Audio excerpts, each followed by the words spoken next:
Welcome to subramani.com.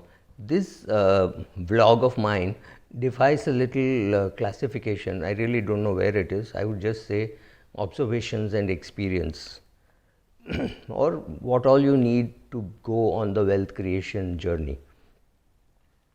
Your first step in investing is to get a good advisor. There is absolutely no doubt about that. You need a good broker, good IFA, good RIA, whatever you want to call him.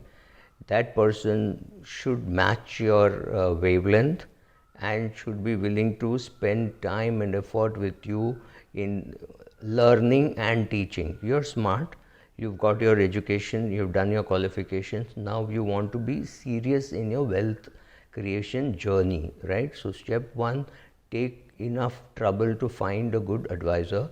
I use a good advisor and I think it is extremely useful to use one. This does not change. This advice I've been giving since time immemorial, maybe 1980s. You need that. Make no mistake, he has to be a good equity investor, or he has to be a good fund picker. He has to understand markets, which means he has to have 10-15 years experience in doing all this stuff. All that he has learned cannot be from books. He should have actually put his hand into it. He should have done stock picking. He should have done mutual fund picking. If he has not done this, don't discount experience. Don't think a person can read books and learn all these things. It is not so simple. Learning how to control how your stomach feels when markets are in a downturn is not something which can be learned in textbooks. Step one. Step two, keep the noise out. There are just too many people giving you advice on how to invest. They have never invested their own money. They have not burned their hands, burned their fingers, whatever. They don't have enough experience. Just because they appear to speak smartly, look smart, look good, is not enough reason to go to them and learn. It's difficult. Third, too many journalists, because they have been in the market for long, start thinking that they can do stock picking. That's scary. It is not so simple, but well, they pretend that they can. Many stock brokers themselves believe they know enough about investing. That is not true. Personal finance is much bigger than stock picking. You may be able to pick up stocks, does not mean you understand risk, does not mean you understand portfolio construction, doesn't mean you know how an index is constructed and how a portfolio is constructed. So if you know how a portfolio is constructed, you can start constructing a portfolio. So some of the portfolios which they create would look similar across generations and across status. It will just have more quantity or less quantity. That's wrong. It doesn't work that way. There would be some people who can take more risk. There you go for small cap, mid cap stocks also. For people whose risk taking ability is limited, you largely stick to an index kind of a portfolio. You create a portfolio which looks a lot like the index, at least in terms of industry representation.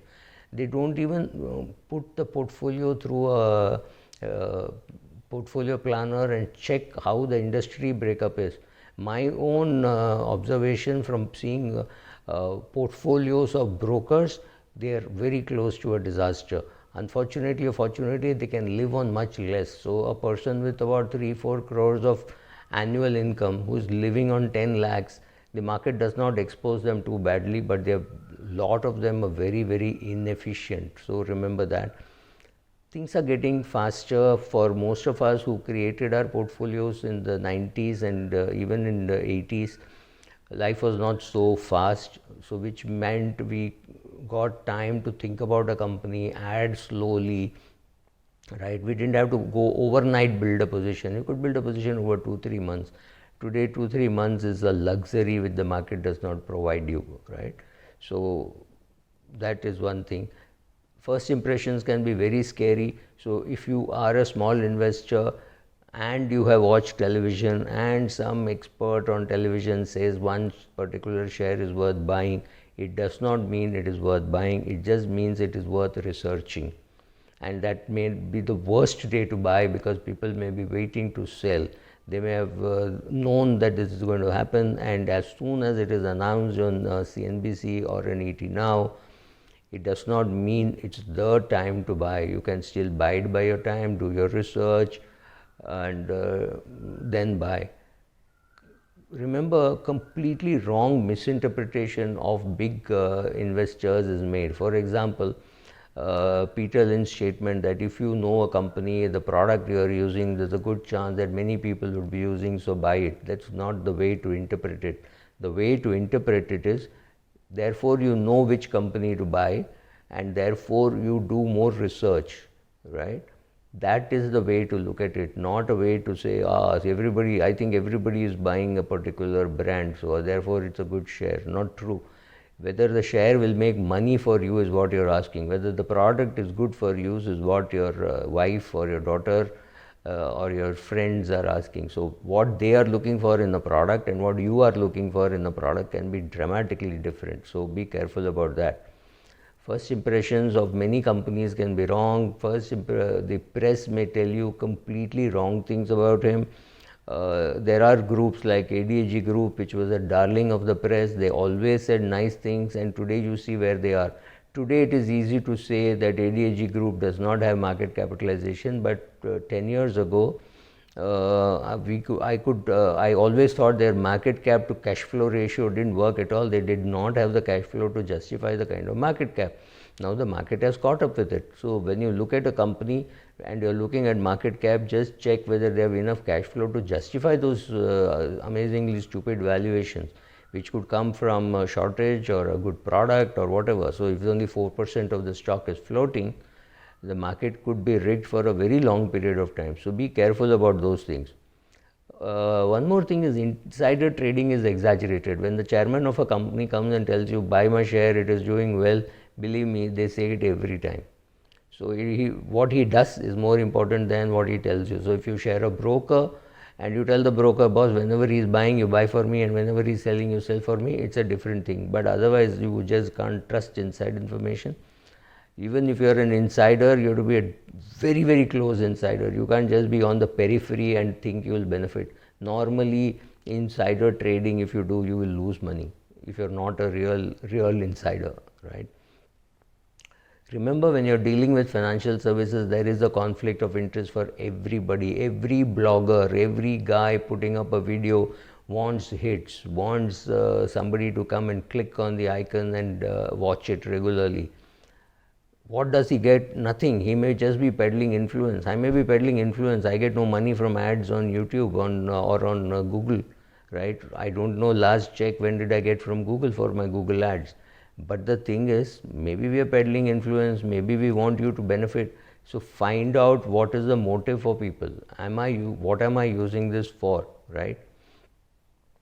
Do I have a product to sell? If I have a product to sell, do you know how much it costs? Is there an upfront cost or is it a hidden cost, right?